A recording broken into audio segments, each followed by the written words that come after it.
Puis-je prendre un petit café au lait avec vous » demanda la fillette au foulard rouge. Le millionnaire silencieux la fixa. La femme de ménage laissa tomber la carafe de jus. Ce que cet homme allait faire ensuite, personne ne s'y attendait. Le silence dans cette cuisine de marbre italien était si dense qu'on aurait pu le couper au couteau.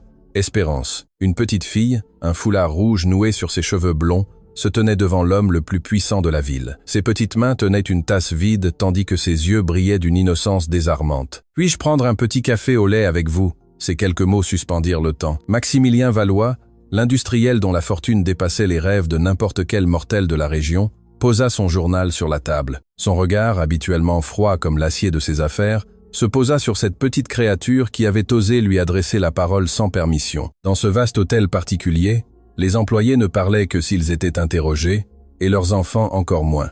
René Leclerc sentit son cœur battre la chamade. La carafe de jus d'orange glissa de ses mains gantées et s'écrasa sur le carrelage importé. Le liquide orangé se répandit comme du sang sur une scène de crime, éclaboussant les chaussures italiennes de son patron. Espérance. Le cri de René fut un murmure étouffé par la terreur. « Excusez-vous immédiatement et allez dans votre chambre. » Mais la fillette ne bougea pas. Elle continuait de regarder Maximilien avec ce sourire que seuls les enfants qui ne connaissent pas la peur peuvent offrir. Un sourire qui disait « Je ne comprends pas pourquoi les adultes compliquent tout. » Auguste Dubois, le majordome qui servait la famille Valois depuis des décennies, apparut sur le seuil de la cuisine. Ses yeux s'écarquillèrent en contemplant la scène. Le jus renversé, l'employée tremblante, la fillette immobile et le maître de maison dans un silence qui annonçait l'orage. « Monsieur Valois, je m'en occupe », commença Auguste, mais Maximilien leva une main pour le faire taire. L'industriel se leva lentement, mesurant plus d'1,85 m, et lorsqu'il se tenait debout de toute sa taille, il projetait une ombre qui semblait engloutir la lumière de la pièce. Il marcha vers René, ses chaussures tachées de jus laissant des empreintes sur le sol immaculé. René ferma les yeux. C'était la fin. Elle ne travaillait que depuis quelques semaines dans cet hôtel particulier, et maintenant, à cause de l'imprudence de sa fille, elle perdrait le seul emploi qu'elle avait trouvé après des mois de recherche désespérée. Comment paierait-elle le loyer? Comment nourrirait-elle Espérance? Les larmes commencèrent à rouler sur ses joues sans qu'elle puisse les retenir. « Maman, pourquoi tu pleures ?» La voix d'Espérance coupa le silence comme un rayon de soleil traversant des nuages noirs. La fillette courut vers sa mère et l'étreignit par les jambes, sans se soucier de marcher dans la flaque de jus. Son foulard rouge glissa sur le côté avec le mouvement, mais elle ne sembla pas le remarquer. Madame Leclerc, la voix de Maximilien était grave, profonde, impossible à décrypter. René ouvrit les yeux et fit face à son destin. « Monsieur Valois, je vous en supplie, pardonnez-moi. Ma fille ne sait pas ce qu'elle fait. Elle est très petite et ne comprend pas les règles. Je vous promets que cela n'arrivera plus jamais. S'il vous plaît, ne me renvoyez pas, s'il vous plaît. » Sa voix se brisa dans la dernière supplication. Elle s'agenouilla dans la flaque de jus sans se soucier de se salir, sans se soucier de rien, sauf de conserver le travail qui lui permettait de survivre. Espérance regarda sa mère au sol, puis regarda l'homme grand qui causait tant de peur. Son petit front se plissa de confusion. « Monsieur, pourquoi ma maman pleure-t-elle ? Je voulais juste prendre un petit café au lait dans notre ancienne maison, avant que papa ne parte au ciel. Il me laissait toujours prendre un petit café au lait avec lui le matin. Il disait que c'était notre secret spécial. » L'air quitta la pièce. Maximilien Valois, l'homme qui avait renvoyé des directeurs sans scier, le magnat qui avait fermé des usines entières d'une signature, l'industriel dont le nom faisait trembler ses concurrents, resta complètement immobile. Auguste, qui connaissait son patron depuis plus de 20 ans, ne l'avait jamais vu avec cette expression. C'était comme si quelqu'un avait ouvert une porte qui était restée fermée pendant des décennies. « Ton père est parti au ciel ». La voix de Maximilien sortit rauque, presque méconnaissable. Espérance hocha la tête avec cette simplicité déchirante qu'ont les enfants pour parler de la mort. « Oui, maman dit que maintenant c'est une étoile et qu'il veille sur moi d'en haut. Mais il me manque. Le petit café au lait me manque. » René était toujours à genoux. Mais maintenant elle pleurait pour des raisons complètement différentes. La blessure que sa fille venait d'ouvrir était la même qu'elle essayait de refermer chaque nuit quand Espérance s'endormait en demandant son père. Romain était mort dans un accident de travail il y a quelque temps. Un échafaudage mal sécurisé, une chute de plusieurs étages, un appel téléphonique qui avait détruit son monde. « Levez-vous ». L'ordre de Maximilien fut si inattendu que René tarda à réagir. « J'ai dit levez-vous, Madame Leclerc ». René obéit avec des jambes tremblantes. Son uniforme était trempé de jus, son visage baigné de larmes. Sa dignité en miettes sur le sol de cette cuisine de millionnaire. Maximilien se dirigea vers l'un des placards supérieurs, l'ouvrit et en sortit une petite tasse de la taille parfaite pour des mains d'enfant. Elle était en porcelaine blanche avec de petites fleurs peintes à la main. Il la tint un instant, la regardant comme si elle contenait des souvenirs plutôt que du vide. « Cette tasse, commença-t-il, et il dut s'éclaircir la gorge avant de continuer. Elle appartenait à ma fille. » Auguste étouffa une exclamation. En toutes ces années de service, il n'avait jamais entendu M. Valois mentionner la fillette. C'était un sujet interdit, une blessure que personne n'osait toucher. « Vous avez une fille ?» demanda Espérance avec une curiosité sincère. « Puis-je jouer avec elle ?» Le silence qui suivit fut dévastateur. Maximilien s'agenouilla devant Espérance, se mettant à sa hauteur. Ses genoux craquèrent. Il n'était pas habitué à s'agenouiller devant quiconque, mais devant cette fillette au foulard rouge et aux questions impossibles, ses défenses s'effondraient comme des murs de sable. « Ma fille est aussi partie au ciel. » Les mots sortirent comme des éclats de verre coupant l'air avec leurs tranchants. Il y a de nombreuses années, elle s'appelait Valentine. Elle avait un foulard rouge comme le tien, et chaque matin, nous prenions un petit café au lait ensemble. C'était notre secret spécial. Espérance pencha la tête, traitant l'information avec cette sagesse inexplicable que possèdent parfois les enfants. Puis, sans demander la permission, sans considérer les protocoles ni les hiérarchies, elle tendit ses petits bras et serra Maximilien Valois dans ses bras. L'homme le plus puissant de la ville resta paralysé. Il ne se souvenait pas de la dernière fois que quelqu'un l'avait serré dans ses bras. Son épouse, Camille, était morte peu après Valentine, consumée par une douleur qu'aucun médecin n'avait pu guérir. Depuis, il avait construit des murs si hauts que même la lumière n'osait pas y pénétrer. Mais cette fillette, avec son foulard rouge et sa tasse vide, venait d'escalader ces murs sans même s'en rendre compte. « Ne pleurez pas, monsieur. » La voix d'Espérance était douce comme du velours. « Mon papa dit du ciel que pleurer, c'est bien, mais que sourire, c'est mieux.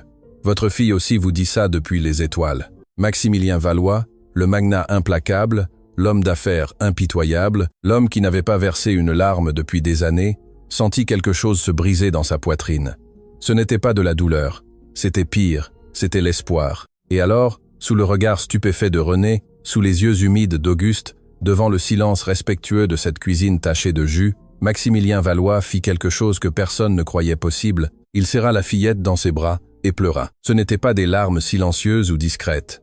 C'étaient des sanglots profonds, gutturaux, le genre de pleurs qui viennent d'années de répression, de nuits blanches, de photographies rangées dans des tiroirs qui ne s'ouvrent jamais. Il pleura pour Valentine, pour Camille, pour tous les petits cafés au lait qu'il ne partagerait plus jamais, pour tous les matins vides, pour tout l'amour qu'il avait enterré avec sa famille. Espérance ne fut pas effrayée.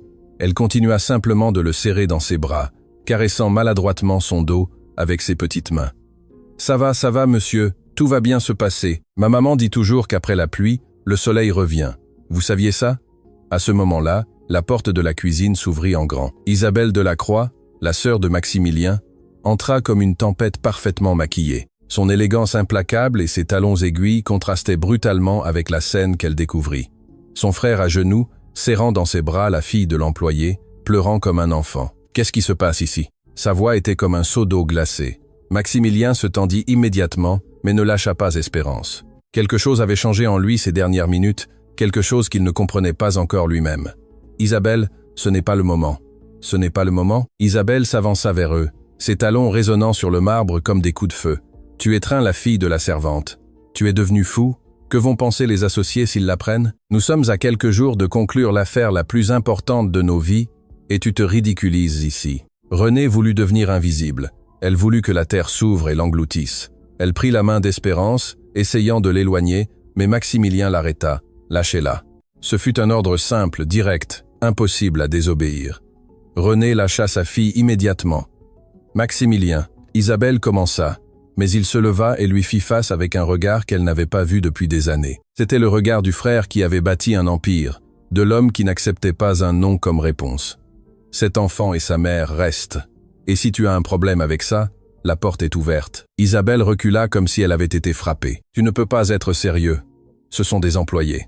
Cette fille ne devrait même pas être dans cette partie de la maison. » Cette fille, répondit Maximilien d'une voix d'acier, vient de me rappeler pourquoi j'ai construit tout cela, quelque chose que toi, avec toutes tes robes et tes ambitions, tu n'as jamais compris. Le visage d'Isabelle se transforma. Le masque d'indignation fit place à quelque chose de plus sombre, de plus dangereux. Elle regarda René avec une haine qui promettait des conséquences. Puis elle regarda Espérance avec un mépris qui lui glaça le sang. « Ça ne restera pas comme ça, mon frère. » Sa voix était du pur poison. « Tu n'as aucune idée de l'erreur que tu viens de commettre. » Et avec ces mots, elle sortit de la cuisine. laissant derrière elle un silence lourd de présage. Maximilien se tourna vers René, qui tremblait toujours, mais ne pleurait plus. « Madame Leclerc, je veux que vous et votre fille emménagiez ici. Il y a une chambre vide dans l'ailette. À partir d'aujourd'hui, Espérance a la permission de prendre un petit café au lait avec moi chaque matin. » René n'arrivait pas à croire ce qu'elle entendait. « Monsieur Valois, je ne peux pas accepter. Je ne vous pose pas la question. » Pour la première fois de toute la conversation, quelque chose ressemblant à un sourire apparut sur le visage de Maximilien. « Je vous informe. » Espérance, étrangère aux complexités du monde adulte, ne comprit qu'une chose. Elle tira la manche de Maximilien et demanda « Alors, c'est un oui pour le petit café au lait ?» Et Maximilien Valois, l'homme qui avait oublié comment sourire, rit pour la première fois depuis des années. « Oui, ma petite, c'est un oui pour le petit café au lait. » Mais pendant qu'Auguste nettoyait le jus renversé et que René essayait de comprendre le tour que sa vie avait pris, personne ne remarqua l'ombre qui se projetait depuis le couloir. Laurent Delacroix, le fils d'Isabelle, avait tout entendu, et dans ses yeux brillait la même ambition venimeuse que dans ceux de sa mère.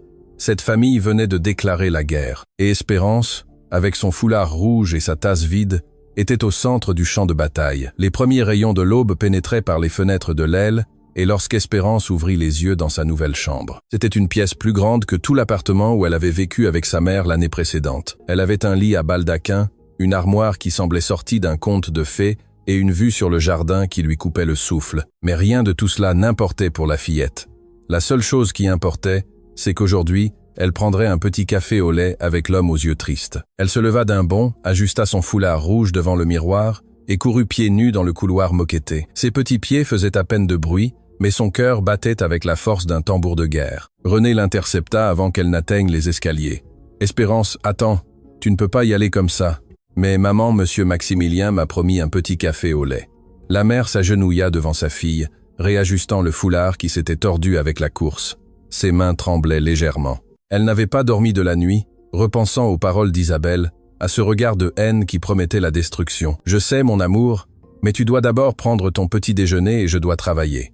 Nous ne devons pas oublier que nous sommes ici parce que monsieur Valois est très généreux, mais nous restons des employés. » « Qu'est-ce que des employés ?» René sentit un nœud dans la gorge. Comment expliquer à une si petite fille les complexités d'un monde divisé entre ceux qui ont et ceux qui servent?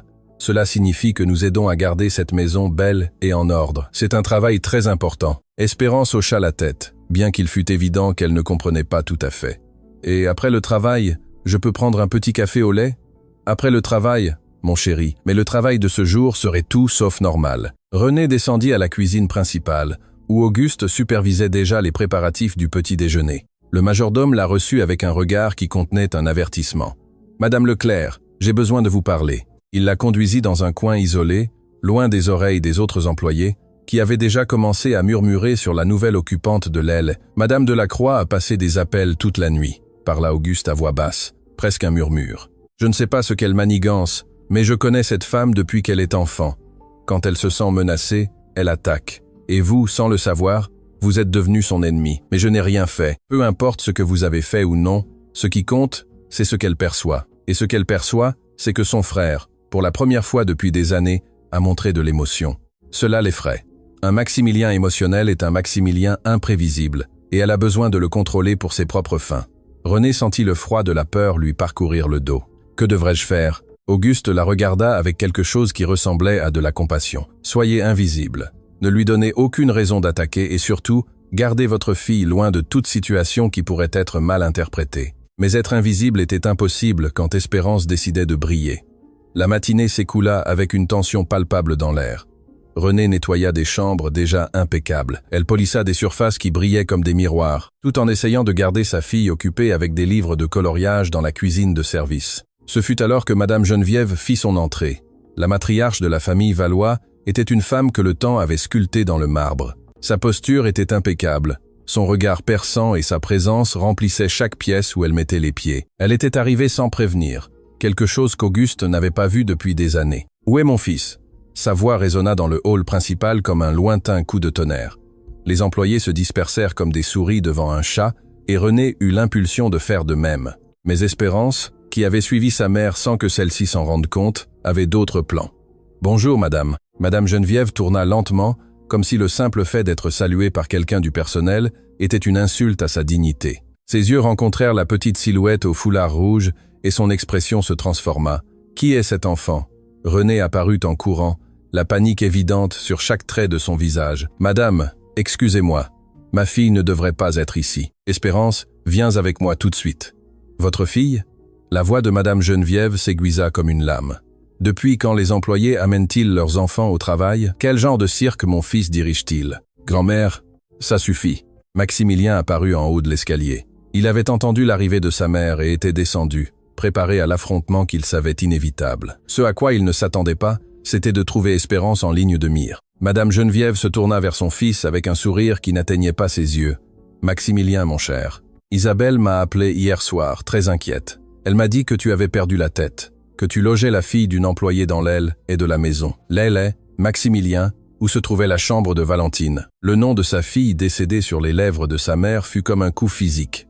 Maximilien serra la mâchoire, mais ne recula pas. « Ce que je fais chez moi est mon affaire, maman. Ta maison ?»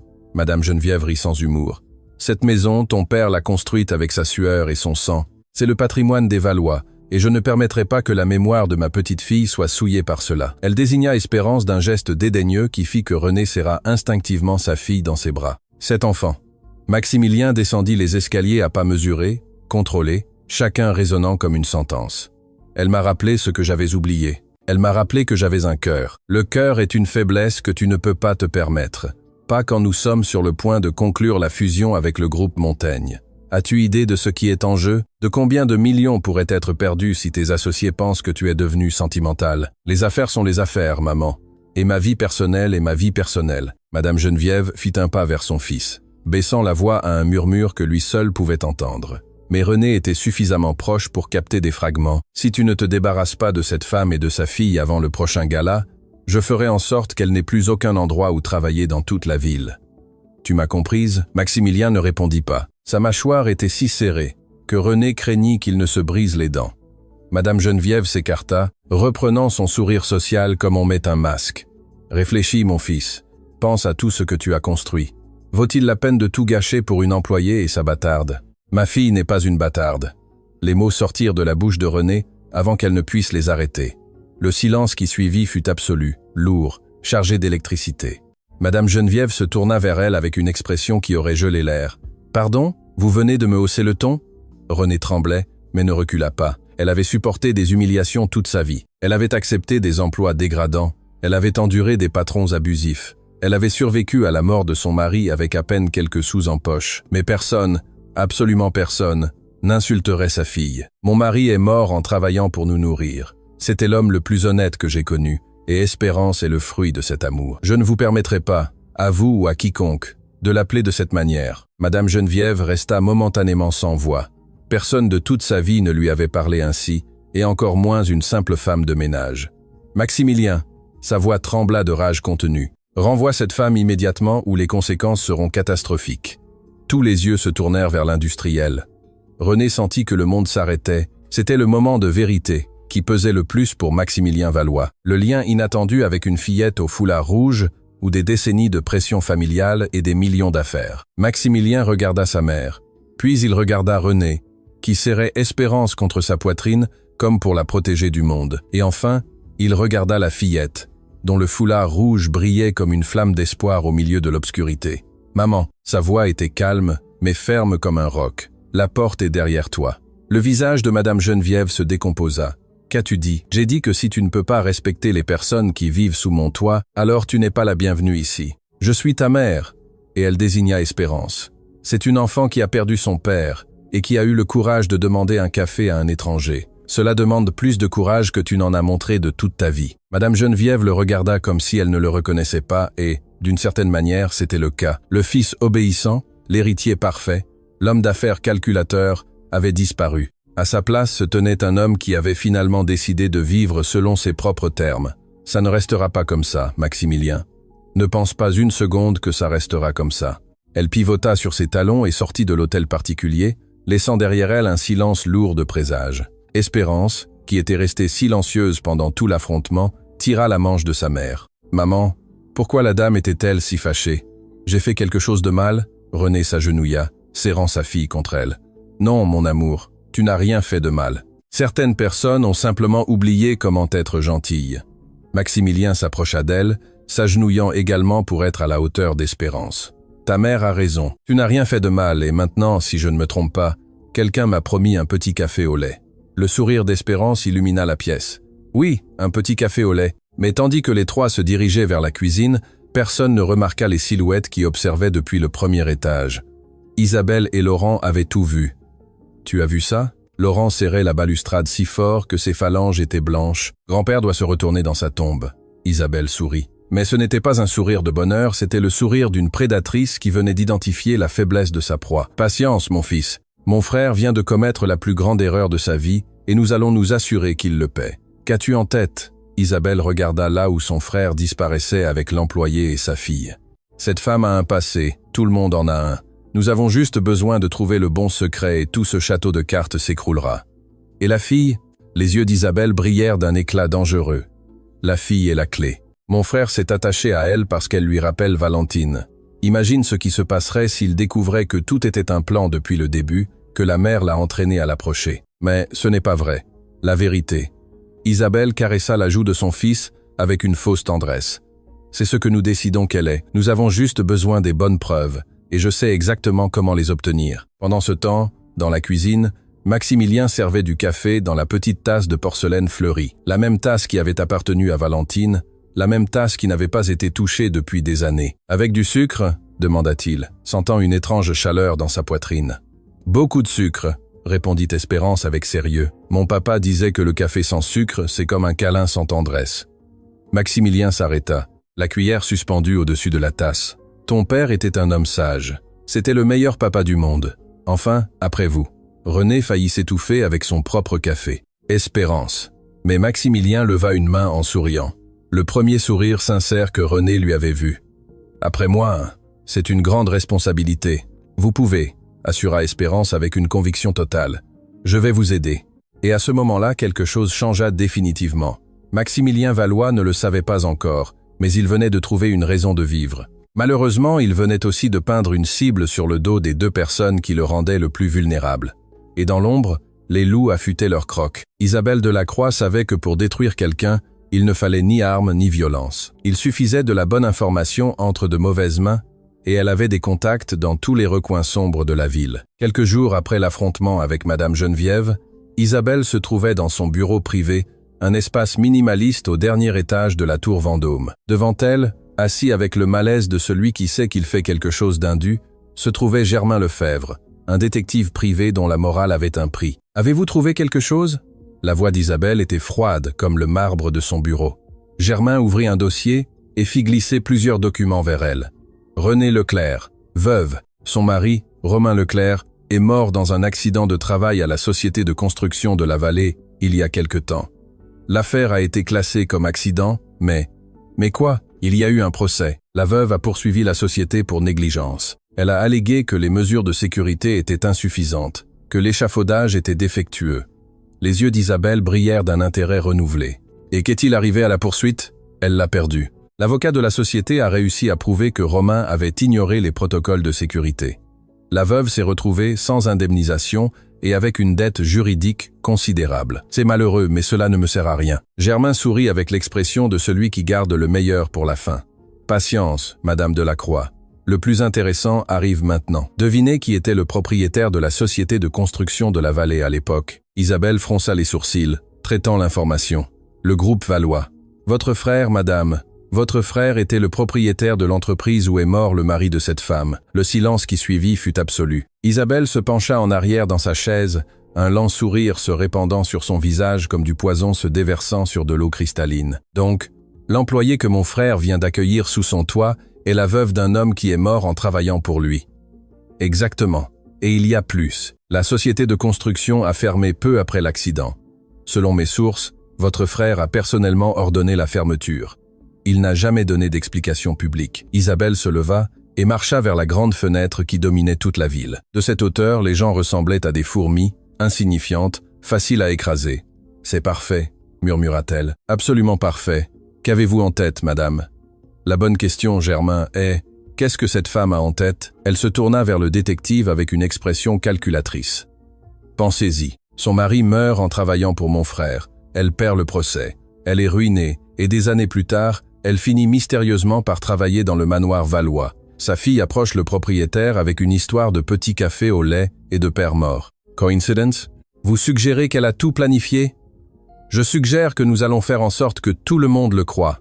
Je veux que vous fabriquiez des preuves, des courriers électroniques, des recherches sur Internet sur Maximilien Valois, tout ce qui pourrait prouver que cette femme a enquêté sur mon frère avant de postuler pour un emploi chez lui. Germain hésita pour la première fois. Madame, fabriquer des preuves est illégal. Et combien coûte votre silence et votre coopération? Germain pensa aux dettes qu'il étouffait, au divorce qui avait détruit ses finances, à la fille qu'il pouvait à peine voir parce qu'il n'avait pas d'argent pour la subvenir, le double de mon tarif habituel. Vous aurez le triple, mais je veux des résultats avant le gala. Pendant ce temps, à l'hôtel particulier Valois, la vie avait pris une nouvelle routine. Chaque matin, avant que le soleil n'atteigne son zénith, Espérance courait vers la cuisine, son foulard rouge flottant comme un petit drapeau de joie. Et chaque matin, Maximilien l'attendait avec la tasse de porcelaine pleine de café au lait et de trop de sucre. « Vous savez quel jour on est aujourd'hui » demanda Espérance un matin, balançant ses jambes sur la chaise haute. « Quel jour sommes-nous aujourd'hui » C'est le jour numéro. Beaucoup. Depuis que nous avons pris un petit café au lait ensemble pour la première fois. Maman dit que je me suis beaucoup amélioré en comptage. Mais les grands nombres me confondent toujours. Maximilien rit doucement, un son qui lui semblait encore étrange à ses propres oreilles. L'important n'est pas combien de jours se sont écoulés, mais que chaque jour a été meilleur que le précédent. C'est vous qui avez inventé ça, ou vous l'avez lu dans un livre? Je viens de l'inventer. Eh bien, c'est très joli. Vous devriez écrire un livre.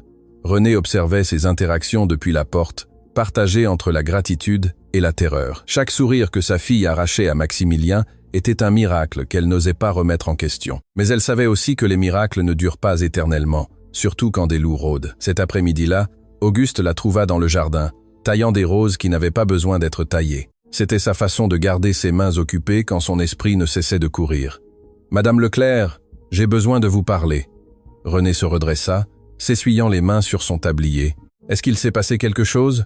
Le majordome regarda autour de lui, s'assurant qu'ils étaient seuls. « J'ai une connaissance qui travaille à la Tour Vendôme. Il m'a appelé il y a quelques heures. Isabelle a engagé un détective privé. Il cherche des informations sur vous. » La couleur quitta le visage de René. « Sur moi ? Mais je n'ai rien à cacher. Il ne s'agit pas de ce que vous avez ou n'avez pas à cacher, madame. Il s'agit de ce qu'ils veulent trouver.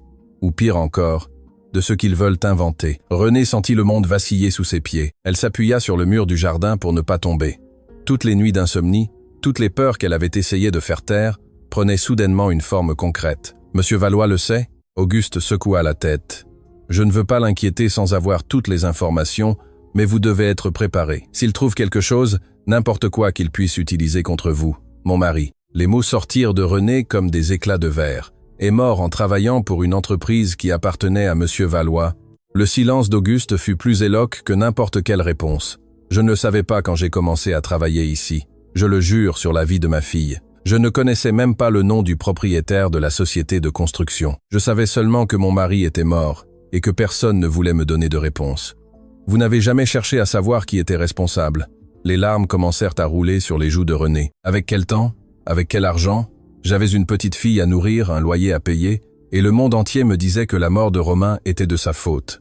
Savez-vous ce que c'est? Savoir que votre mari est mort et qu'en plus on le blâme, lui? Auguste resta silencieux, la laissant se défouler. Quand j'ai eu ce travail, j'ai pensé que la chance était enfin de mon côté. Un emploi stable, un toit pour ma fille, la possibilité de recommencer. Elle rit amèrement. Même dans mes pires cauchemars, je n'aurais jamais imaginé que je me retrouverais dans la maison de l'homme dont l'entreprise a tué mon mari. Et maintenant, qu'en pensez-vous? René s'essuya les larmes avec le dos de la main. Je pense que Monsieur Valois n'est plus le même homme qu'à l'époque. Je pense que lui aussi a subi des pertes qui l'ont changé, et je pense que ma fille, pour la première fois depuis qu'elle a perdu son père, a trouvé une raison de sourire chaque matin. Cela ne répond pas à ma question. Ma question est une autre, Auguste. Devrais-je le lui dire? Devrais-je dire la vérité à Monsieur Valois avant qu'Isabelle ne la transforme en arme? Avant que le majordome ne puisse répondre, une voix les interrompit. Me dire quoi? Maximilien se tenait à la porte du jardin. Son expression était indéchiffrable. Combien avait-il entendu? René sentit son cœur s'arrêter. « Monsieur Valois, j'ai demandé ce que vous aviez à me dire, René. » C'était la première fois qu'il l'appelait par son prénom. L'intimité de ce geste au milieu de cette situation faillit la détruire. « Mon mari, commença-t-elle, mais sa voix se brisa. Romain Leclerc, compléta Maximilien d'une voix grave, travaillait à la société de construction de la vallée. Il est mort il y a quelque temps dans un accident qui n'aurait jamais dû se produire. Le sang de René se glaça. Vous le saviez ? Maximilien s'avança vers elle appelant. J'ai su qui vous étiez dès l'instant où j'ai vu votre nom sur la demande d'emploi. Leclerc n'est pas un nom commun, et je n'ai jamais oublié les noms des personnes qui ont souffert de mes décisions. Alors, pourquoi m'avez-vous embauché? Parce que je vous devais une dette qu'aucun argent ne peut payer. René recula, confuse, blessée, ne sachant quoi ressentir. Une dette? Engager la veuve de l'homme qui est mort dans votre entreprise, c'est payer une dette? Non. Maximilien s'arrêta à un pas d'elle. Fermer cette société de construction fut la première chose. M'assurer que chaque famille affectée recevrait une compensation anonyme fut la seconde. Et vous donner un travail où je pourrais prendre soin de vous et de votre fille sans que vous ayez l'impression que c'était de la charité. Ce fut la troisième. Compensation anonyme? Les chèques que vous avez reçus chaque mois pendant la première année après l'accident, vous pensiez qu'ils venaient du gouvernement? René se rappela ces enveloppes qui étaient apparues dans sa boîte aux lettres pendant les mois les plus difficiles. Des chèques sans expéditeur qui lui avaient permis de garder un toit au-dessus de la tête d'Espérance. Elle avait supposé qu'ils provenaient d'un programme d'aide sociale. Ça c'était vous? C'était le minimum que je pouvais faire, mais ce n'était jamais suffisant. Bestie son, pourquoi ne me l'avez-vous pas dit avant? Maximilien détourna le regard vers le jardin, vers les roses que René avait taillées, parce que j'avais peur que vous me détestiez, peur de voir dans vos yeux le même mépris que je vois chaque fois que je me regarde dans le miroir. Mépris? La société de construction était la mienne, mais je ne l'ai jamais supervisée comme il le fallait. J'étais trop occupé à construire un empire pour me soucier des fondations. Quand Romain est mort, je me suis réveillé, mais pour lui, il était déjà trop tard. Le silence entre eux était chargé d'années de douleur, de questions sans réponse, de culpabilité partagée et séparée. Mon mari n'était pas parfait, dit enfin René. Personne ne l'est, mais c'était un homme bon qui voulait juste offrir une vie meilleure à sa famille. Et quand il est mort, une partie de moi est morte avec lui. Je sais. Non, vous ne savez pas, parce que l'autre partie de moi, la partie qui a survécu, a dû se lever chaque jour et faire semblant que tout allait bien pour que ma fille ne voie pas sa mère s'effondrer. Maximilien la regarda enfin dans les yeux. Alors, nous avons quelque chose en commun. J'ai aussi dû faire semblant que tout allait bien pendant que, intérieurement, la culpabilité me rongeait. Pourquoi me racontez-vous tout cela maintenant? Parce qu'Isabelle fouille votre passé à la recherche d'armes pour vous détruire. Et je préfère que vous entendiez la vérité de mes lèvres avant qu'elle ne la transforme en mensonge. Auguste, qui était resté silencieux pendant tout l'échange, parla enfin. « Monsieur, que faisons-nous maintenant ?» Maximilien regarda le majordome avec une détermination renouvelée. « Maintenant, nous cessons de nous cacher. Ma sœur veut la guerre, elle aura la guerre, mais cette fois, je choisis le champ de bataille. Et quel est ce champ? Le gala. Devant toute la haute société, je vais faire une annonce qui changera tout. » Quel genre d'annonce? Maximilien regarda René avec une intensité qui la laissa sans voix, le genre d'annonce que ma sœur ne verra jamais venir. Et quelque part dans la ville, dans son bureau de la Tour Vendôme, Isabelle recevait le dossier complet de Germain Lefebvre. Des preuves fabriquées, des mensonges déguisés en vérité, une arme parfaite pour détruire une femme innocente. Ce qu'elle ne savait pas, c'est que son frère venait de changer les règles du jeu et que la véritable bataille ne faisait que commencer. Le grand salon de l'hôtel impérial resplendissait comme un coffre à bijoux ouvert sous la lune. Des chandeliers de cristal déversaient une lumière dorée sur des centaines d'invités représentant le fleuron de la société. Hommes d'affaires, politiciens, héritiers d'anciennes fortunes, tous réunis pour le gala de bienfaisance le plus important de l'année. Et au centre de tout, comme une araignée dans sa toile, Isabelle Delacroix attendait le moment parfait pour détruire sa proie. Elle portait dans son sac une clé USB avec toutes les preuves fabriquées par Germain Lefebvre. Faux courrier électronique, recherches internet manipulées, témoignages achetés. Tout pointait vers une conclusion dévastatrice. René Leclerc avait planifié d'infiltrer la vie de Maximilien Valois pour se venger de l'homme responsable de la mort de son mari. Laurent s'approcha de sa mère avec 2 coupes de champagne. « Quand le ferez-vous » ? Patience. Isabelle scanna le salon jusqu'à trouver son frère. D'abord, je vais le laisser profiter de son moment, qu'il se sente en sécurité, et quand il s'y attendra le moins. Il va faire son annonce en premier. Isabelle rit avec dédain. Quelle annonce peut-il faire qui dépasse cela? J'ai des preuves que cette femme est une escroc qui a utilisé sa propre fille pour le manipuler. Quand les investisseurs du groupe Montaigne verront cela, la fusion sera annulée et Maximilien sera détruit. Ce qu'Isabelle ne savait pas, c'est qu'au même moment, Maximilien était dans une pièce privée de l'hôtel avec René, Auguste, et un homme qu'elle n'aurait jamais cru voir ce soir-là. « Père Dominique, Le curé qui avait célébré les funérailles de Romain Leclerc des années auparavant tenait un document entre ses mains tremblantes. « Êtes-vous sûr de cela, monsieur Valois ?» La voix du prêtre était grave. « Une fois que ce sera rendu public, il n'y aura pas de retour en arrière. Je n'ai jamais été aussi sûr de rien dans ma vie. » René regardait la scène sans comprendre tout à fait ce qui se passait. Maximilien lui avait demandé de l'accompagner au gala, de lui faire confiance. Elle avait accepté, bien que la peur lui tordît l'estomac. « Maximilien, s'il vous plaît, dites-moi ce qui se passe. » Il se tourna vers elle et prit ses mains dans les siennes. « Il y a des années, lorsque j'ai fermé la société de construction, j'ai trouvé quelque chose dans les archives qui a changé tout ce que je croyais savoir sur l'accident de votre mari. Qu'avez-vous trouvé? Le rapport de sécurité original, le vrai, pas celui qui a été présenté au procès. » Le cœur de René s'arrêta. « Je ne comprends pas. L'échafaudage n'a pas cédé à cause de la négligence de Romain. Il a cédé parce que quelqu'un a ordonné d'utiliser des matériaux de qualité inférieure pour économiser des coûts. Quelqu'un a falsifié les rapports de sécurité pour couvrir la vérité. Qui? » Maximilien serra ses mains plus fort.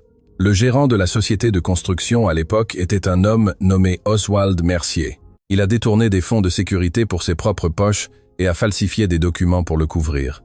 Quand j'ai découvert la vérité, il avait déjà fui le pays.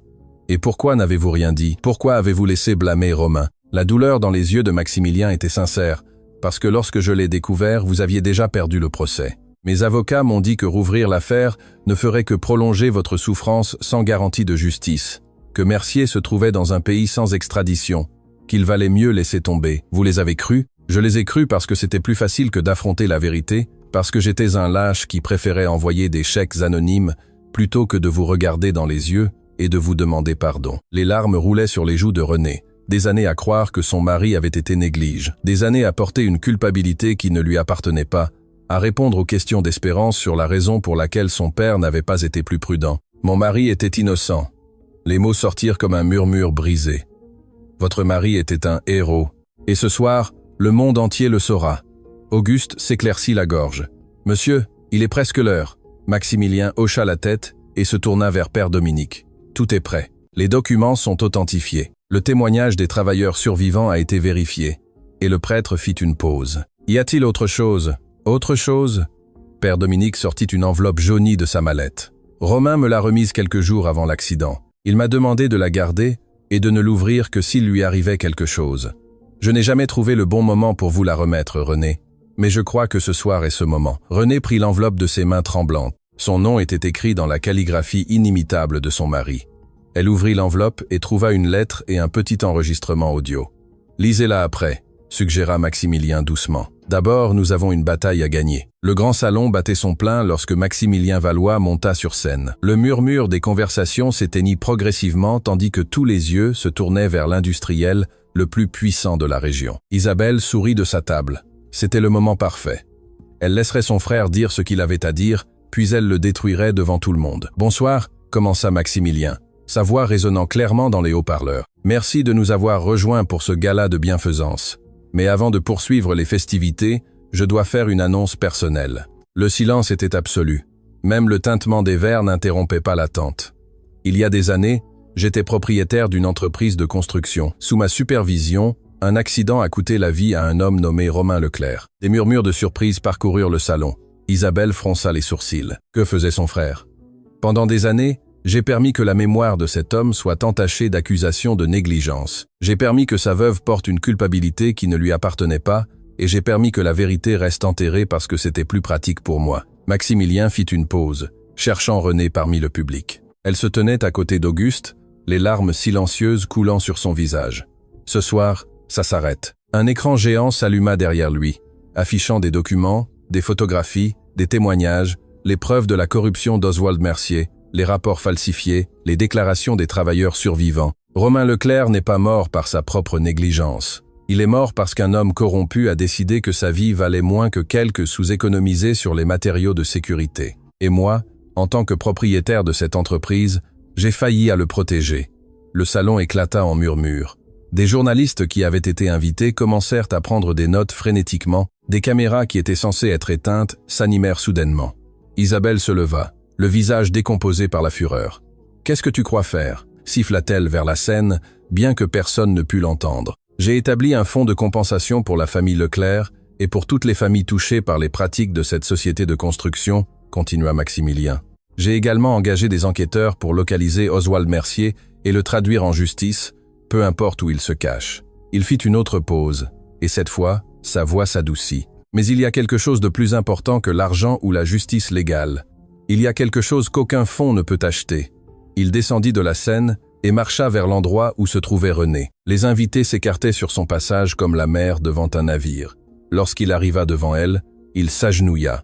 Le halètement collectif du salon fut audible. « René Leclerc, devant toutes ces personnes, je vous demande pardon, non pas pour ce que j'ai fait, car cela est impardonnable. Je vous demande pardon pour ce que je n'ai pas fait, pour ne pas avoir protégé votre mari, pour ne pas avoir cherché la vérité plus tôt, pour ne pas avoir eu le courage de vous regarder dans les yeux et de vous confesser tout depuis le début. » René tremblait. Elle ne pouvait ni parler, ni bouger. « Et je vous demande aussi autre chose. » Maximilien sortit un document de sa poche. C'est le titre de propriété de la maison où vous viviez avec Romain avant l'accident. La maison que vous avez dû vendre pour payer les dettes légales. Je l'ai achetée il y a des années, attendant le moment de vous la rendre. Les sanglots de René brisèrent le silence. Elle porta ses mains à sa bouche, incapable de comprendre ce qui se passait. Je ne veux pas votre pardon parce que je le mérite. Je veux votre pardon parce que sans lui, je ne peux pas continuer à vivre avec ce poids. Isabelle ne put plus se contenir. Elle se fraya un chemin parmi les invités jusqu'au centre de la scène. C'est ridicule. Sa voix était du pur poison. Vous allez le croire, cette femme est une escroque.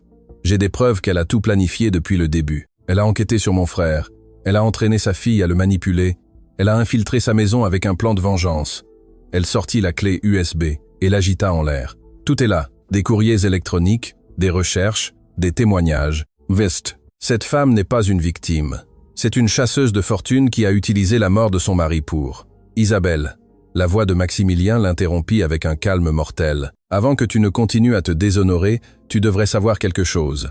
Savoir quoi? Germain Lefebvre, le détective que tu as engagé pour fabriquer ces fausses preuves, travaille pour moi depuis 1 semaine. La couleur quitta le visage d'Isabelle.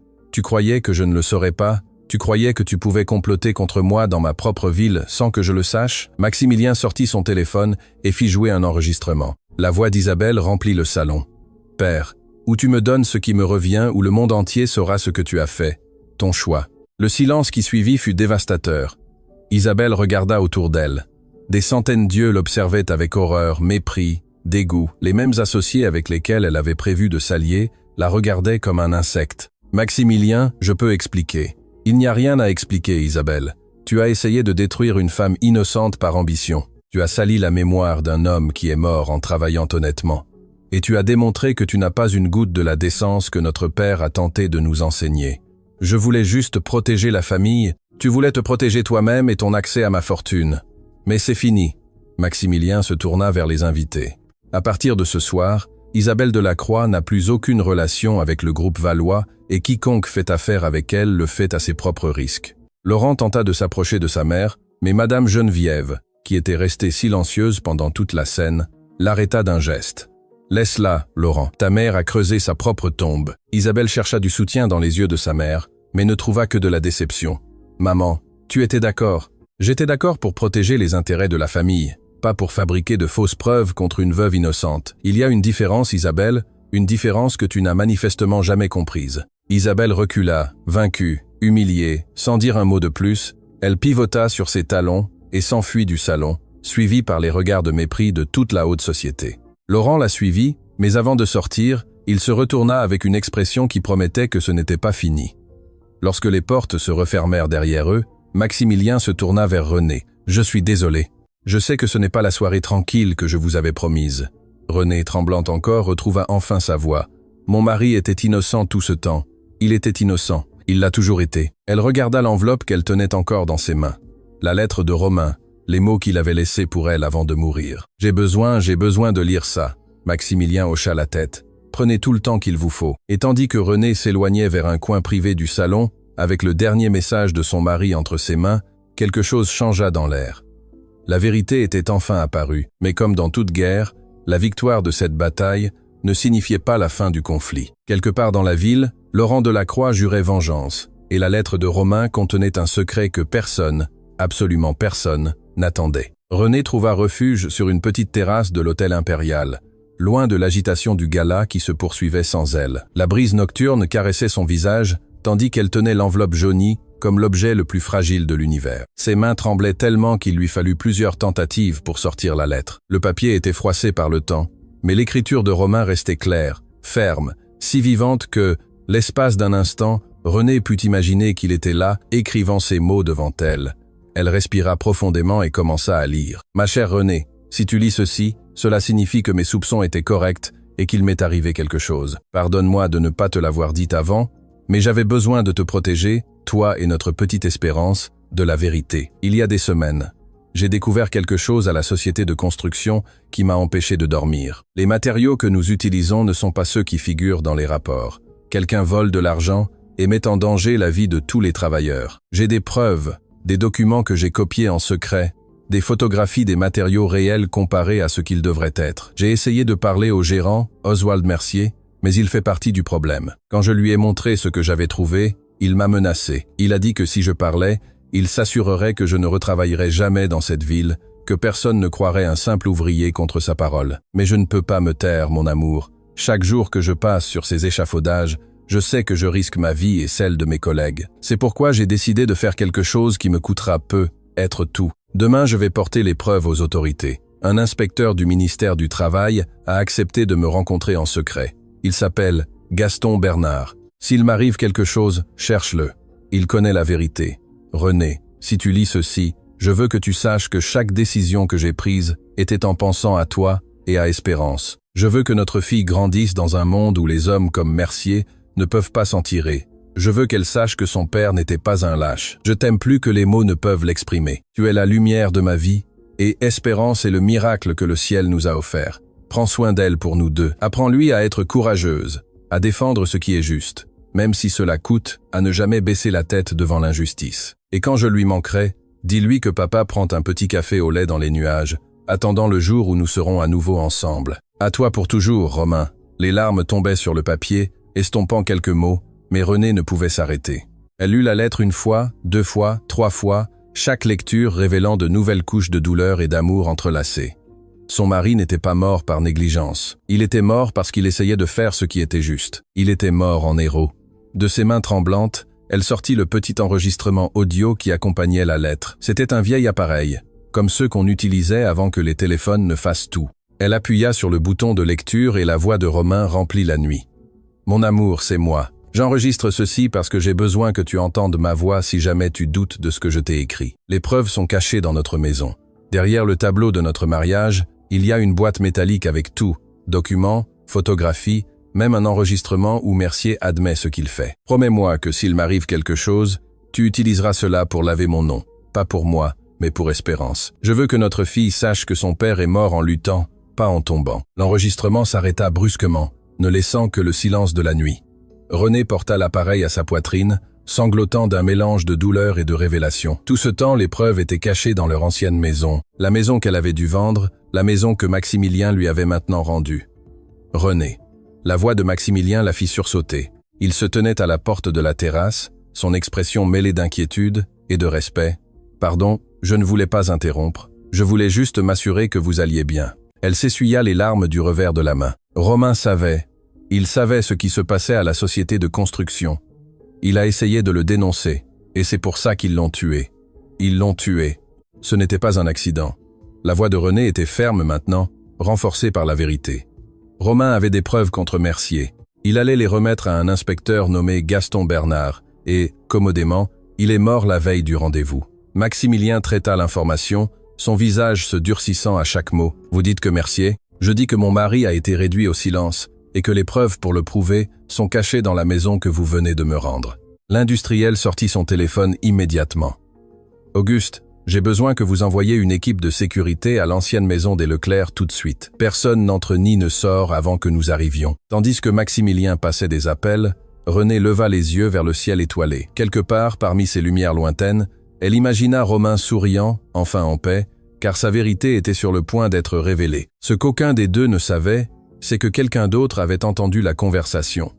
Laurent Delacroix s'écarta de la fenêtre entr'ouverte avec un sourire qui n'annonçait rien de bon. Il avait suivi René jusqu'à la terrasse, espérant trouver quelque chose qu'il pourrait utiliser pour continuer la guerre que sa mère avait perdue. Et il avait trouvé bien plus que ce qu'il espérait. Des preuves cachées, une maison sans surveillance, un secret qui valait son pesant d'or. Tandis que sa mère fuyait humilier le gala, il venait de trouver le moyen de racheter le nom des Delacroix. Il lui fallait juste atteindre cette maison avant tout le monde. Il sortit son téléphone et composa un numéro que sa mère lui avait donné pour les urgences. « Germain, c'est Laurent. Je sais que ma mère ne peut plus vous payer, mais j'ai une proposition qui vous intéressera. » Dans le salon du gala, Espérance était restée sous la garde d'Auguste pendant tout le drame. La fillette ne comprenait pas entièrement ce qui se passait, mais elle savait que les adultes étaient tristes et que sa maman avait beaucoup pleuré. Lorsqu'elle vit Madame Geneviève assise seule à une table, à l'écart du reste des invités, quelque chose dans son petit cœur lui dit qu'elle devait s'approcher. « Pourquoi êtes-vous seule, madame ?» Madame Geneviève leva les yeux, surprise de trouver la fillette au foulard rouge devant elle. La même fillette qui avait causé tout ce chaos, la même fillette que sa fille avait tenté de détruire. Les adultes ont parfois besoin d'être seuls pour réfléchir. Ma maman fait ça aussi, mais je lui apporte toujours un verre d'eau parce que réfléchir donne soif. Un petit sourire apparut sur les lèvres de la vieille dame. « Tu es une enfant très attentionnée. C'est mon papa qui me l'a appris. Il disait que les personnes tristes ont besoin de plus d'amour, pas de moins. » Madame Geneviève sentit quelque chose d'étrange dans sa poitrine. Quand avait-elle reçu pour la dernière fois de la gentillesse sans rien attendre en retour? Combien d'années avait-elle passé entourée d'adulateurs qui ne voulaient que son argent et son pouvoir? Ton père était un homme sage. Tout le monde dit ça. Espérance s'assit sur la chaise à côté d'elle, sans demander la permission. « Madame, puis-je vous poser une question? »« Vas-y. Pourquoi la dame qui criait était-elle si fâchée avec ma maman? Ma maman ne lui a jamais rien fait de mal. » La question, si simple et si directe, frappa Madame Geneviève comme une gifle de réalité. Parfois, les gens se fâchent parce qu'ils ont peur. Peur de quoi? De perdre des choses qu'ils croient leur appartenir. L'argent, le pouvoir, le contrôle. C'est bête. Espérance fronça le nez. Les choses importantes ne peuvent pas être perdues. L'amour de mon papa est toujours là. Elle se toucha la poitrine. Et celui de ma maman aussi. Personne ne peut me l'enlever. Madame Geneviève regarda la fillette avec des yeux nouveaux. Dans toute sa vie d'affaires, de manipulation, de stratégie familiale, elle n'avait jamais entendu une vérité aussi simple et aussi dévastatrice. « Tu as raison », admit-elle enfin. « C'est la seule chose qui compte vraiment. Alors vous n'êtes plus fâché avec ma maman ?» La vieille dame garda le silence un instant. Elle pensa à Isabelle, à la façon dont elle l'avait élevée pour être ambitieuse, compétitive, impitoyable. Elle pensa à Maximilien, à la façon dont elle l'avait poussé à être l'héritier parfait, quel qu'en soit le coût émotionnel. Elle pensa à Valentine, la petite fille qu'elle avait à peine connue parce qu'elle était toujours trop occupée par les affaires. « Non, » répondit-elle finalement, « je ne suis pas fâchée contre ta maman. Je crois que je suis fâchée contre moi-même. C'est aussi bête. » Espérance prit la main ridée de Madame Geneviève entre ses petites mains. « Mon papa disait que se fâcher contre soi-même, c'est comme se mordre la queue.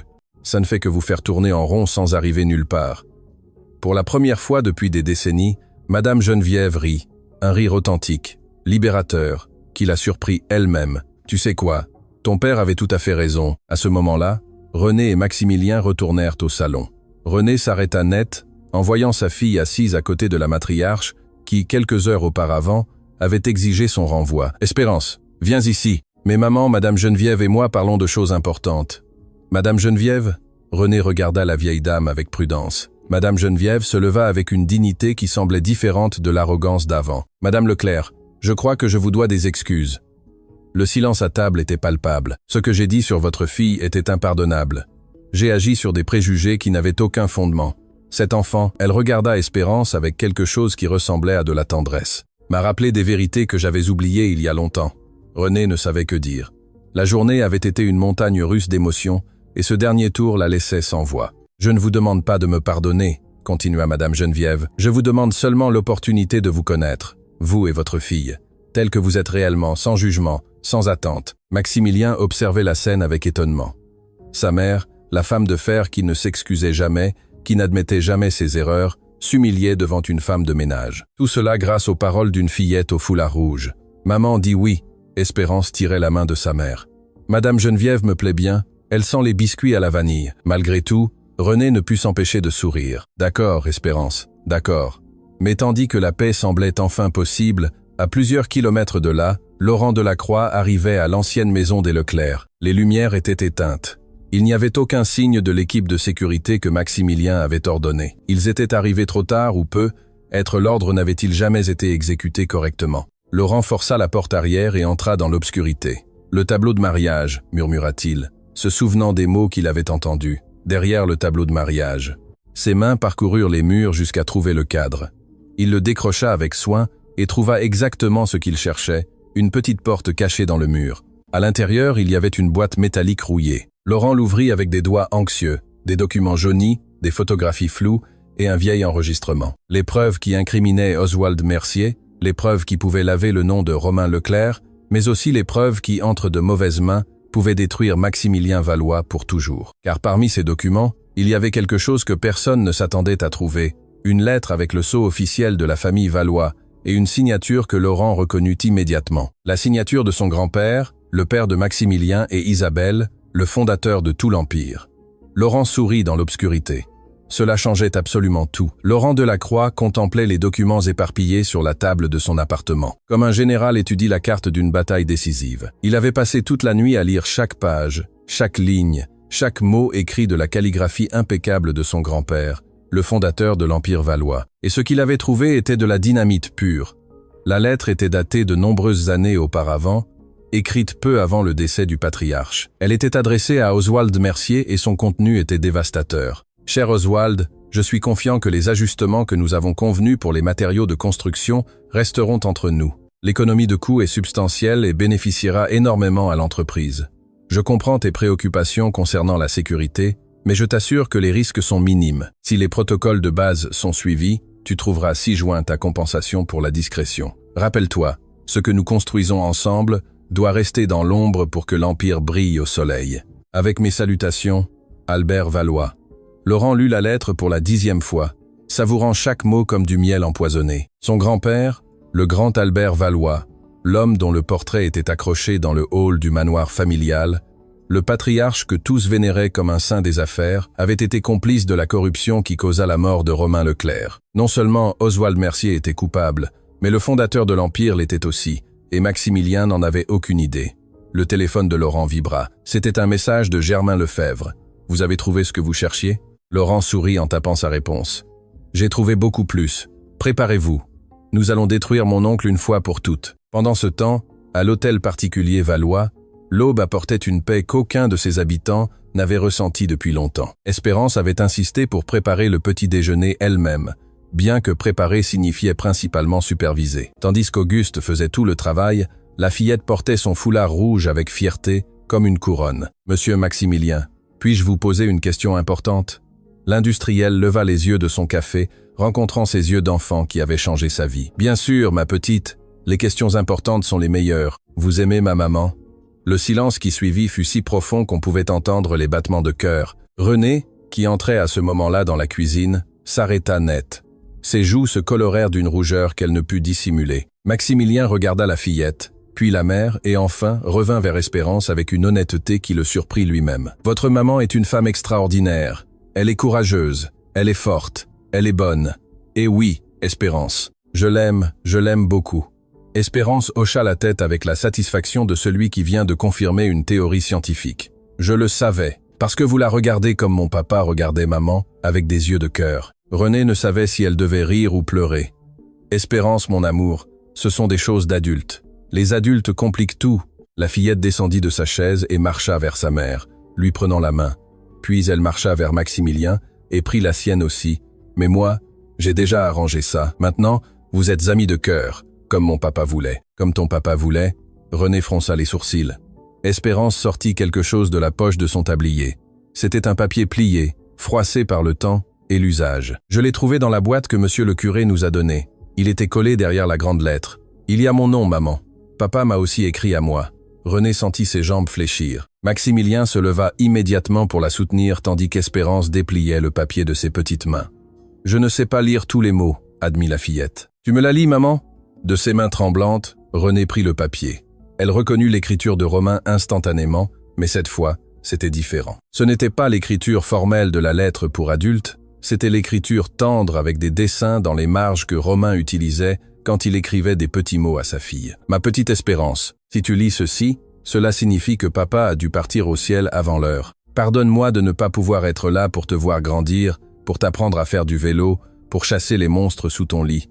Mais j'ai besoin que tu saches quelque chose de très important. Papa n'est pas parti parce qu'il le voulait. Papa est parti en essayant de faire ce qui était juste. Et même si ça fait très mal, Faire ce qui est juste en vaut toujours la peine. Prends soin de maman pour moi, d'accord? Elle aura besoin de beaucoup de câlins. Et quand elle sera triste, rappelle-lui qu'après la pluie, le soleil revient toujours. C'était notre phrase secrète. Tu te souviens? Un jour, mon ciel, tu rencontreras quelqu'un qui te fera rire, comme je faisais rire maman. Quand cela arrivera, n'aie pas peur. Le cœur est grand, Espérance. Il a de la place pour aimer beaucoup de personnes. Aimer quelqu'un de nouveau ne signifie pas oublier ceux qui ne sont plus là. Si un jour maman trouve quelqu'un qui prendra soin d'elle, qui la rendra heureuse, qui la regardera avec des yeux de cœur, donne-lui une chance pour moi, car la seule chose que je veux depuis les nuages, c'est que vous soyez heureux tous les deux. Je t'aime à l'infini et au-delà, ton papa qui veille sur toi depuis les étoiles. Lorsque René eut fini de lire, les larmes coulaient sans contrôle sur son visage. Maximilien avait les yeux humides. Même Auguste, qui observait depuis la porte, s'essuyait discrètement les joues. Mais ce fut Espérance qui brisa le silence avec l'impossible sagesse des enfants. « Tu vois, maman, papa dit que c'est bien, que le cœur est grand. » René serra sa fille si fort qu'elle craignit de la briser. « Mon amour, ma petite, combien de temps as-tu gardé cette lettre? Je l'ai trouvée hier soir quand monsieur le curé nous a donné la boîte, mais je voulais attendre le moment parfait. » Espérance regarda Maximilien avec un sourire. « Et c'est le moment parfait. » Maximilien s'agenouilla près d'elle, enveloppant mère et fille dans une étreinte qui scellait des promesses sans parole. À cet instant, 3 cœurs brisés commencèrent à battre comme un seul, mais la paix ne dura que quelques minutes. Le son de la sonnette résonna dans tout l'hôtel particulier, avec une urgence qui annonçait des problèmes. Auguste alla ouvrir et revint avec une expression grave. « Monsieur, il y a quelqu'un qui insiste pour vous voir. Il dit que c'est urgent. » Laurent Delacroix entra dans la cuisine comme s'il était le propriétaire des lieux. Son sourire était celui d'un prédateur qui accule sa proie. « Bonjour, chère famille. » Sa voix distillait du poison déguisé en courtoisie. « J'espère ne pas interrompre ce moment émouvant. » Maximilien se leva, se plaçant instinctivement entre Laurent et René. « Tu n'es pas le bienvenu ici, Laurent. Ta mère n'a plus de pouvoir dans cette maison et toi non plus. »« Oh, mais je viens en paix, mon oncle. » Laurent sortit un dossier de sa mallette. « Je viens te montrer quelque chose que j'ai trouvé. Quelque chose qui changera tout ce que tu crois savoir sur ton précieux père. » Il laissa tomber le dossier sur la table. Les documents s'éparpillèrent, révélant la lettre avec le sceau de la famille Valois, d'anciennes photographies, des registres financiers. « Tu reconnais cette signature, mon oncle? C'est celle de mon grand-père, ton père, le grand Albert Valois. » Maximilien prit la lettre avec des mains qui commençaient à trembler. Au fur et à mesure qu'il lisait, son visage perdait sa couleur. « Cela ne peut pas être vrai. Non, regarde les dates. Regarde les montants. Ton père ne savait pas seulement la corruption d'Oswald Mercier. Il l'a ordonnée, l'a financée, en a profité pendant des années. Non, la voix de Maximilien était un murmure. Mon père était un homme honorable. Ton père était un escroc qui a construit son empire sur des fondations pourries. Et toi, cher oncle, tu as hérité d'une fortune entachée du sang de travailleurs innocents. » René observait la scène avec horreur. L'homme qui était mort en protégeant sa famille, l'homme qui avait tenté de dénoncer la corruption, avait été victime non seulement de Mercier, mais du propre père de Maximilien. « Romain est mort à cause de ton père, » continua Laurent, savourant chaque mot. « Et tu as vécu dans un hôtel particulier construit avec son sacrifice. C'est poétique, n'est-ce pas? Le fils de l'assassin qui tombe amoureux de la veuve de la victime. Ça suffit. » Madame Geneviève apparut à la porte, sa voix coupant l'air comme un fouet. Tous se tournèrent vers la matriarche qui avançait à pas ferme malgré son âge. « Grand-mère, ça ne te regarde pas. Tout ce qui concerne cette famille me regarde, Laurent. » Madame Geneviève s'arrêta devant son petit-fils, avec une expression qui mêlait douleur et détermination. « Et ces documents, je les connaissais déjà. » Le silence fut absolu. « Quoi ?» Maximilien regardait sa mère comme s'il ne la reconnaissait pas. « J'ai découvert la vérité sur ton père il y a des années, peu après sa mort. J'ai trouvé des lettres, des registres, des preuves de tout ce qu'il avait fait. » Madame Geneviève ferma brièvement les yeux, comme si le poids des souvenirs était physique. « Ça m'a brisé. L'homme que j'aimais, le père de mes enfants, était un monstre déguisé en saint. Et pourquoi n'avez-vous jamais rien dit? Parce que j'avais peur. » Les larmes commencèrent à rouler sur les joues ridées de la vieille dame. Peur de détruire la mémoire que vous aviez de lui. Peur de ruiner l'empire qu'il avait construit. Peur que le monde sache que j'avais aimé un homme capable de tant de cruauté. Laurent rit avec amertume. « Que c'est émouvant, la famille entière qui couvre les péchés. » « Je n'ai pas terminé, Laurent. » Madame Geneviève se tourna vers son petit-fils avec une froideur qui le fit reculer. « Je sais aussi ce qu'a fait ta mère. Je sais qu'Isabelle a découvert ces documents il y a des années et les a utilisés pour faire chanter ton grand-père avant qu'il ne meure. C'est ainsi qu'elle a obtenu sa part de l'héritage. C'est un mensonge. Sa leste, Madame Geneviève sortit son téléphone et fit jouer un enregistrement. La voix d'Isabelle remplit la cuisine. « Père, ou tu me donnes ce qui me revient, ou le monde entier saura ce que tu as fait. Ton choix. » Laurent pâlit. « Ta mère n'est pas meilleure que mon mari, Laurent. Et toi, en venant ici détruire ton propre oncle avec des secrets de famille, tu prouves que la pomme ne tombe pas loin de l'arbre. Je voulais juste la justice. » Non, Maximilien parla enfin, sa voix retrouvant sa force. « Tu voulais la vengeance, tu voulais le pouvoir, comme ta mère, comme mon père. » Il s'approcha de son neveu jusqu'à être à quelques centimètres de son visage. « Mais il y a une différence entre eux et moi. Je peux choisir d'être différent. » Il prit les documents de la table et les regarda une dernière fois. « Mon père a commis des crimes impardonnables, mais je ne suis pas mon père et je vais consacrer le reste de ma vie à réparer le tort qu'il a causé, à commencer par les familles de tous les travailleurs qui ont souffert de sa cupidité. » Il se tourna vers René, qui l'observait avec des larmes silencieuses. « René, je sais que je n'ai le droit de rien vous demander. Ma famille a détruit la vôtre d'une manière que je commence à peine à comprendre, mais je vous promets devant toutes les personnes présentes que je ferai justice. Quoi qu'il en coûte. » René marcha vers lui, prit son visage entre ses mains et le força à la regarder. « Tu n'es pas ton père, Maximilien. Ces péchés ne sont pas les tiens. » Et Romain, sa voix se brisa, mais elle continua. « Romain a écrit que le cœur est grand. Il a de la place pour la douleur et pour l'espoir, pour le passé et pour l'avenir. » Espérance, qui était restée silencieuse pendant toute la confrontation, s'approcha de Laurent avec l'innocence que seul un enfant peut avoir. « Monsieur, pourquoi voulez-vous faire pleurer tout le monde ?» Laurent la regarda sans savoir quoi répondre. « Mon papa disait que les personnes qui font pleurer les autres pleurent en réalité à l'intérieur. Vous pleurez à l'intérieur ?» Pour la première fois, quelque chose sur le visage de Laurent se brisa, une minuscule fissure dans l'armure de haine qu'il avait construite pendant des années. « Yeah !» commença-t-il, mais ne put finir car à ce moment-là, il sut qu'il avait perdu, non la bataille pour la fortune ou le pouvoir. Il avait perdu quelque chose de beaucoup plus précieux, l'opportunité d'être différent de sa mère. Et tandis qu'il sortait du manoir, vaincu, Laurent Delacroix se demanda pour la première fois si le chemin de la vengeance en valait vraiment la peine. Derrière lui restait une famille brisée qui commençait enfin à guérir et un secret de plus que Madame Geneviève gardait encore. Un secret sur Oswald Mercier.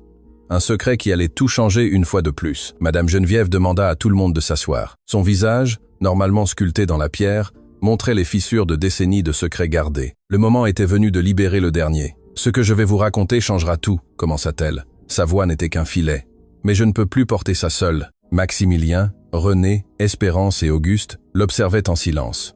Dehors, le soleil commençait à se lever, peignant le ciel de teintes dorées qui filtraient par les fenêtres de l'hôtel particulier. Oswald Mercier n'a pas fui le pays. Madame Geneviève prit une inspiration avant de continuer. « Je sais exactement où il se trouve. » « Quoi ?» Maximilien se leva. « Maman, de quoi parles-tu ? Quand j'ai découvert la vérité sur ton père, j'ai engagé des détectives privés les meilleurs. Pendant des années, j'ai cherché Mercier. Non pas pour le livrer à la justice, mais pour comprendre ce qui s'était réellement passé. » Elle ferma les yeux. « Je l'ai trouvé il y a quelque temps, vivant sous un faux nom dans un petit village côtier. Et vous n'avez rien dit ? Je suis allé le voir personnellement. » Les larmes commencèrent à rouler sur ses joues. Je voulais le regarder dans les yeux et lui demander pourquoi. Pourquoi il avait accepté le marché de mon mari? Pourquoi il avait laissé des hommes innocents mourir pour de l'argent? Le silence dans la pièce était absolu. Ce que j'ai trouvé m'a brisé le cœur d'une manière que je ne croyais pas possible. Madame Geneviève sortit une photographie de son sac. Elle montrait un homme émacié, assis dans un fauteuil roulant, le regard perdu dans le vide. Oswald Mercier a subi un AVC peu après sa fuite. Il a perdu la capacité de parler, de marcher, de prendre soin de lui. Quand je l'ai trouvé, il vivait dans une clinique de bienfaisance, complètement seul. Sa femme l'avait abandonné, ses enfants ne voulaient plus rien savoir de lui. René regardait la photographie avec un mélange d'émotions qu'elle ne pouvait déchiffrer. C'était l'homme responsable de la mort de Romain, et pourtant ce qu'elle voyait n'était pas un monstre, c'était un être humain détruit. « J'ai passé des heures assise à côté de son lit », continua Madame Geneviève. « Au début, je voulais qu'il sache qui j'étais, qu'il sache que l'épouse d'Albert Valois était venue le confronter. Mais il m'a juste regardé avec des yeux vides, et alors, j'ai compris quelque chose qui a changé ma perspective pour toujours. Qu'avez-vous compris, grand-mère » Espérance s'était approchée de la vieille dame, prenant sa main ridée. Madame Geneviève regarda la fillette avec une tendresse que peu de gens avaient vue. « J'ai compris que la vengeance ne guérit pas les blessures, ma petite. Elle en crée seulement de nouvelles. Cet homme payait déjà un prix plus élevé que n'importe quel tribunal n'aurait pu imposer. Et moi, en gardant des secrets, en me protégeant de la douleur, je payais le mien. » Maximilien se laissa tomber sur le canapé, traitant chaque mot. « Pourquoi nous raconter cela maintenant ?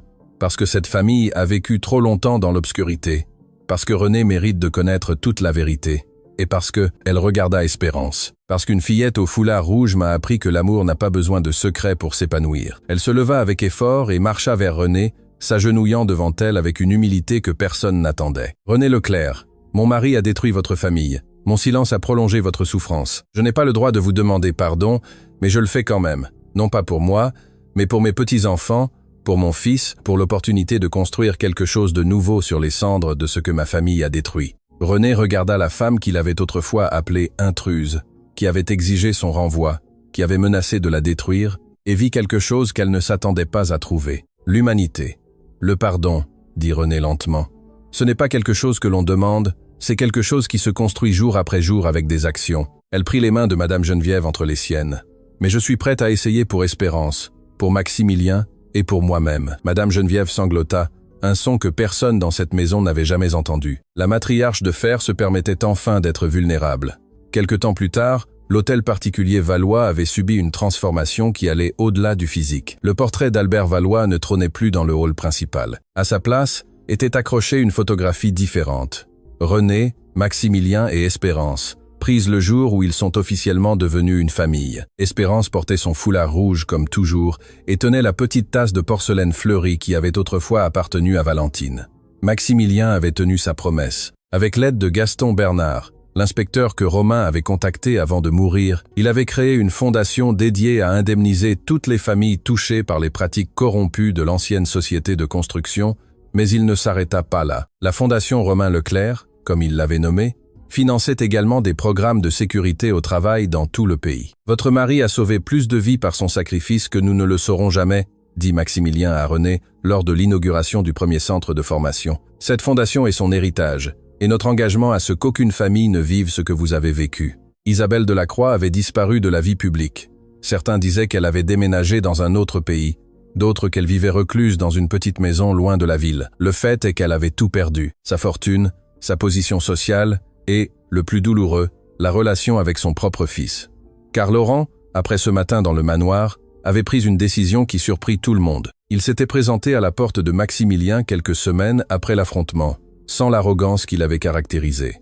Ses yeux montraient quelque chose de différent, un repentir sincère. « Je suis venu m'excuser », dit-il simplement. « Je n'espère pas que vous me pardonnerez. J'avais juste besoin de le dire. » Maximilien l'étudia longuement. « Pourquoi maintenant ?»« Parce qu'une enfant m'a demandé si je pleurais à l'intérieur. » Laurent déglutit et « Elle avait raison. J'ai pleuré toute ma vie, mon oncle. Pleuré pour un père que je n'ai jamais connu, pour une mère qui m'a appris à haïr, pour une famille que j'ai toujours vue comme une ennemie. Et que veux-tu faire à ce sujet? Je veux être différent. Je veux briser le cycle. » Ce fut Espérance qui résolut la situation, comme elle semblait toujours le faire. Elle apparut derrière Maximilien, regarda Laurent de ses yeux sages et dit « Mon papa disait que les gens peuvent changer s'ils le veulent vraiment. Vous le voulez vraiment ?» Laurent s'agenouilla pour être à sa hauteur. « Oui, ma petite, je le veux vraiment. Alors, vous devez le prouver, par des actions, pas par des mots. Les mots sont faciles, les actions sont difficiles. » Laurent hocha la tête, acceptant la sagesse d'une enfant qui avait perdu son père, mais n'avait pas perdu sa foi en l'humanité. Avec le temps, il commença à travailler pour la fondation Romain Leclerc, non pas à un poste de pouvoir, mais sur le terrain, visitant des chantiers de construction, vérifiant les mesures de sécurité, parlant avec les travailleurs. C'était sa façon d'expier les péchés de sa famille, brique après brique. Madame Geneviève passait ses journées différemment. Maintenant, elle ne présidait plus de réunions d'affaires ni n'assistait à des galas de haute société. Au lieu de cela, elle visitait régulièrement la clinique où Oswald Mercier vivait ses derniers jours. Non pas avec haine, mais avec une compassion qui la surprenait elle-même. « Je ne le fais pas pour lui », expliqua-t-elle à René lorsque celle-ci lui posa la question. « Je le fais pour moi. Chaque visite me rappelle que nous sommes tous capables de faire du mal, mais aussi capables de choisir la miséricorde. » Père Dominique officiait maintenant dans une petite chapelle que la famille avait construite sur le terrain du manoir, dédiée à la mémoire de Romain Leclerc et Valentine Valois. Deux âmes qui ne s'étaient jamais rencontrées, mais dont les histoires s'étaient entrelacées de manière que personne n'aurait pu prévoir. Un après-midi doré, Maximilien emmena René à cette chapelle. Espérance les accompagnait, portant un bouquet de fleurs sauvages qu'elle avait cueillies dans le jardin. « Il y a quelque chose que je veux vous demander », dit Maximilien en prenant les mains de René. « Quelque chose que j'aurais dû demander il y a longtemps. » René sentit son cœur s'accélérer. « Quoi donc ?» Maximilien s'agenouilla comme il l'avait fait au gala, Mais cette fois ce n'était pas pour demander pardon, cette fois c'était pour demander un avenir. René Leclerc, vous avez apporté la lumière dans ma vie quand je ne connaissais que les ombres. Votre fille m'a appris à sourire de nouveau. Votre force m'inspire chaque jour. Me feriez-vous l'honneur de me permettre de passer le reste de ma vie à essayer de vous rendre aussi heureuse que vous m'avez rendue? Les larmes roulaient sur les joues de René, mais c'étaient des larmes différentes de toutes celles qu'elle avait versées auparavant. C'étaient des larmes de joie pure. Mon mari m'a écrit une fois que le cœur est grand, murmura-t-elle, qu'il a de la place pour la douleur et pour l'espoir, pour le passé et pour l'avenir. Elle prit le visage de Maximilien entre ses mains. Oui, Maximilien, ma réponse est oui.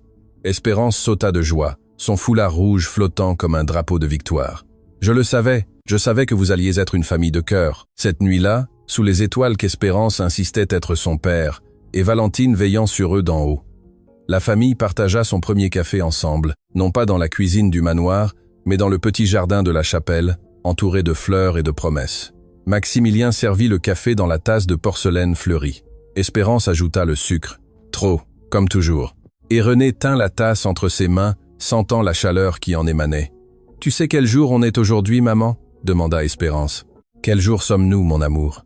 C'est le jour où tout a recommencé, le jour où le soleil est revenu après la pluie. Maximilien et René échangèrent un regard qui contenait tout, la douleur du passé, la gratitude du présent, l'espoir de l'avenir. « Ton papa serait très fier de toi, Espérance, » dit Maximilien. « Je sais. » La fillette sourit avec cette certitude absolue que seuls les enfants possèdent. « Il me le dit chaque fois que je prends un petit café au lait. Parce que le petit café au lait, c'est notre secret spécial. Et maintenant, c'est notre secret spécial à tous les trois. » La brise nocturne balança les fleurs du jardin, les étoiles brillèrent un peu plus fort et quelque part entre le ciel et la terre, deux âmes sourirent en voyant que l'amour avait enfin trouvé son chemin vers la maison, car au final, ce ne fut jamais une histoire de café ou de secret de famille ou de fortune perdue et retrouvée. Ce fut une histoire sur le pouvoir d'une simple question, posée avec le cœur pur d'une enfant. « Puis-je prendre un petit café au lait avec vous ?» 5 mots qui ont tout changé. 5 mots qui ont démontré que parfois, les plus grands miracles viennent dans les plus petits emballages. Et 5 mots qui nous rappellent que peu importe l'obscurité de la nuit, après la pluie, le soleil revient toujours, toujours.